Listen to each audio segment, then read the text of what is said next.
વિસાવદર પેટા ચૂંટણીને લઈને સૌથી મોટા સમાચાર અત્યારે સામે આવી રહ્યા છે। ન્યૂઝરૂમની સ્ક્રીન ઉપર આપ સૌથી મોટા સમાચાર જોઈ રહ્યા છો। કોંગ્રેસે વિસાવદર વિધાનસભાની પેટા ચૂંટણીને લઈને ઉમેદવારના નામની જાહેરાત કરી છે।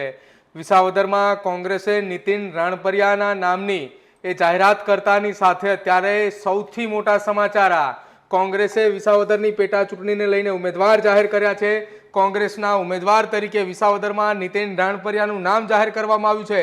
નીતિન રાણપરિયા કે જેઓ એ વિસાવદર અને ભેસાણ વિસ્તારના સ્થાનિક ઉમેદવાર છે અને સાથે જ એ લેવા પટેલ સંસ્થાઓની સાથે પણ સંકળાયેલા છે। વિસાવદર અને ભેસાણની અંદર તેઓ કોંગ્રેસના સક્રિય નેતા પણ છે, સાથે જ તે યુવા મોરચાના પ્રમુખ પણ રહી ચૂક્યા છે। હવે વિસાવદરની અંદર ભાજપ, કોંગ્રેસ અને આમ આદમી પાર્ટી વચ્ચે આ સીધી ટક્કર છે। જો કે વિસાવદરમાં ભાજપમાંથી ગત મોડી રાત્રે કિરીટ પટેલને ઉમેદવાર બનાવવામાં આવ્યા હતા, જ્યારે હવે કોંગ્રેસ એ નીતિન રાણપરિયાને મેદાને ઉતાર્યા છે। બીજી તરફ જો વાત કરવામાં આવે તો વિસાવદર અને ભેસાણ મત વિસ્તારની અંદર આમ આદમી પાર્ટીની અંદરથી ગોપાલ ઇટાલિયાએ પોતાની ઉમેદવારી નોંધાવી ચૂક્યા છે। એટલે હવે વિસાવદર બેઠકની અંદર સૌથી મોટા સમાચાર કોંગ્રેસના ઉમેદવાર એ નીતિન રાણપરિયા છે। નીતિન રાણપરિયાનું નામ એ કોંગ્રેસે જાહેર કર્યું છે। કોંગ્રેસે નીતિન રાણપરિયાનું નામ જાહેર કરતાની સાથે જ આજે નીતિન રાણપરિયાએ પોતાની ઉમેદવારી નોંધાવવા માટે જવાના છે। જો કે કોંગ્રેસનું શીર્ષ નેતૃત્વ શક્તિસિંહ ગોહિલ સહિતના એ તમામ નેતાઓએ આજે વિસાવદરની અંદર નીતિન રાણપરિયાના ઉમેદવારી પત્રક ભરવા દરમિયાન તેમની સાથે રહેવાના છે। જો કે હવે આ સાથે જ કિરીટ પટેલ પણ આજે પોતાની દાવેદારી નોંધાવવાના છે। એટલે કે કિરીટ પટેલના સમર્થનની અંદર પણ મોટી સંખ્યામાં નેતાઓ જે છે તે હાજર રહેવાના છે। જ્યારે હવે નામ એ જાહેર થઈ ચૂક્યું છે, વિસાવદરની અંદર ત્રિપાંખ્યો જંગ ખેલાવા જઈ રહ્યો છે, ત્યારે આ ત્રિપાંખ્યા જંગની વચ્ચે ભાજપ, કોંગ્રેસ અને આપની આ સીધી ટક્કર, અને સીધી ટક્કરની અંદર કોંગ્રેસમાંથી નીતિન રાણપરિયાનું નામ એ કોંગ્રેસ દ્વારા જાહેર કરી દેવામાં આવ્યું છે। નીતિન રાણપરિયાએ સ્પષ્ટ કહ્યું છે કે અમે મજબૂતાઈથી લડીશું, અમારી પાસે કાર્યકર્તાઓનો કાફલો છે અને એ કાફલાઓ સાથે અમે વિસાવદર અને ભેસાણ વિસ્તારની અંદર ચૂંટણી લડવાના છીએ। નીતિન રાણપરિયા એ કોંગ્રેસમાંથી ઉમેદવાર તરીકે નક્કી છે અને ફાઇનલ તેમનું નામ પણ એ કોંગ્રેસે જાહેર કરી દીધું છે। જ્યારે બીજી તરફ ભારતીય જનતા પાર્ટીમાંથી ગત મોડી રાત્રે કિરીટ પટેલ અને સાથે જ આમ આદમી પાર્ટીના ગોપાલ ઇટાલિયા મેદાને છે। મારી સાથે મારા સહયોગી કિશન કાંટેલિયા ફોનલાઈન પર છે। કિશન, સૌથી મોટા સમાચાર વિસાવદરની અંદર હવે ત્રિપાંખ્યો જંગ ખેલાવાનું એ નક્કી માનવામાં આવી રહ્યું છે, કેમ કે કોંગ્રેસે પણ પોતાના ઉમેદવારની જાહેરાત એ અંતિમ ઘડીએ જાહેરાત કરતાની સાથે હવે જંગે એલાન વિસાવદરમાં નક્કી છે। પ્રદીપ, આમ આદમીના ગોપાલ ઇટાલિયા, ભાજપના કિરીટ પટેલ બાદ કોંગ્રેસના નીતિન રાણપરિયા આજે ફોર્મ ભરી દેશે અને આ નામ એ સત્તાવાર જાહેર થવાનું બાકી છે। કોંગ્રેસે પોતાના યાદીમાં જાહેર નથી કર્યું, પરંતુ નામ ફાઇનલ થઈ ગયું છે। નીતિન રાણપરિયાનું નામ નીચેથી પણ મોકલી દેવામાં આવ્યું છે। પરેશ ધાનાણી સહિત જે ઇન્દ્રનીલ રાજ્યગુરુ સહિત જે તમામ પ્રભારીઓ મૂકવામાં આવ્યા હતા, એમને આ નામ શક્તિસિંહ ગોહિલને સોંપી દીધું છે। શક્તિસિંહ ગોહિલે આ નામે દિલ્હી સોંપી દીધું છે। હવે ફોર્મ ભરાવાની રાહ જોવાઈ રહી છે, કારણ કે પ્રદીપ આજે લગભગ ફોર્મ ભરાવાનો છેલ્લો દિવસ છે અને આજે તમામ લોકોએ પોતાના ફોર્મ ભરી દેવા પડશે એવી પરિસ્થિતિ છે। એવામાં ગોપાલ ઇટાલિયા, કિરીટ પટેલ અને નીતિન રાણપરિયા। નીતિન રાણપરિયાની વાત કરીએ તો નીતિન રાણપરિયા એ અનેકવિધ સંસ્થાઓ સાથે જોડાયેલા છે અને સાથે જ એ જિલ્લા પંચાયતના પૂર્વ સદસ્ય પણ રહી ચૂક્યા છે અને ભેસાણ વિસાવદર યુથ કોંગ્રેસ તરીકે પોતે પૂર્વ પ્રમુખ પણ યુથ કોંગ્રેસમાં રહી ચૂક્યા છે અને સાથે જ એક નવો અને સ્વચ્છ ચહેરો છે રાજનીતિમાં। જ્યારે ત્યાં તમામ નવા ચહેરા ઉતારી રહ્યા છે, ગોપાલ ઇટાલિયા હોય કે પછી નીતિન રાણપરિયા હોય। કિરીટ પટેલ રાજકારણનો જૂનો ચહેરો છે, જેને તમે બેદાગી ન કહી શકો, કારણ કે કિરીટ પટેલ પર ખૂબ મોટા દાગ એ જવાહર ચાવડા લગાવી ચૂક્યા છે। ત્યારે નવો ચહેરો નીતિન રાણપરિયા અને ગોપાલ ઇટાલિયા અને કિરીટ પટેલ ત્રણ વચ્ચે મેદાને જંગ એ થવા જઈ રહ્યું છે। જો કે શંકરસિંહ વાઘેલાના ઉમેદવાર પણ છે અને સૌથી મોટી બાબત આજે છેલ્લો દિવસ છે, કેટલા અપક્ષ ફોર્મ ભરાય છે એ પણ તો જોવું રહ્યું પ્રદીપ।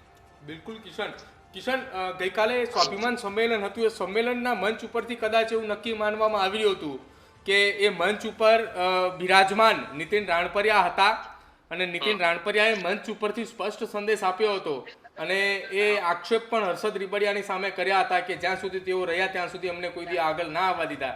એ ગયા એવા પક્ષે અમને તમામ નાના કાર્યકર્તાઓને મોટા બનાવ્યા છે, આવા સંકેત પણ ગઈકાલે આપ્યા હતા. શું લાગી રહ્યું છે કિશન, નીતિન રાણપરિયા જે તમે જે વિસાવદર ભેસાણની જનતાના નસીબ તો જુઓ. હર્ષદ રીબડિયાને લઈ ગયા, એક વાર ટિકિટ આપી, હારી ગયા. ભૂપત ભાયાણીને લઈ ગયા, ભૂપત ભાયાણીને ટિકિટ જ ના મળી. હર્ષદ રીબડિયાને ખરેખર તો એકવાર લીધા પછી બીજી વાર ટિકિટના દાવેદાર હર્ષદ રીબડિયા હોવા જોઈએ કે ભૂપત ભાયાણી હોવા જોઈએ, આપણને વાંધો નથી જે હોય, પણ એને ટિકિટ જ ના મળી. પણ ફરી એક વખત હવે કિરીટ પટેલને મેદાને ઉતાર્યા છે. આ તો ચૂંટણી છે, નૈન કિરીટ પટેલ હારી જાય ને ગોપાલ ઇટાલિયા નીતિન રાણપરિયા જીતી જાય તો જનતાએ કોનો ભરોસો કરવાનો?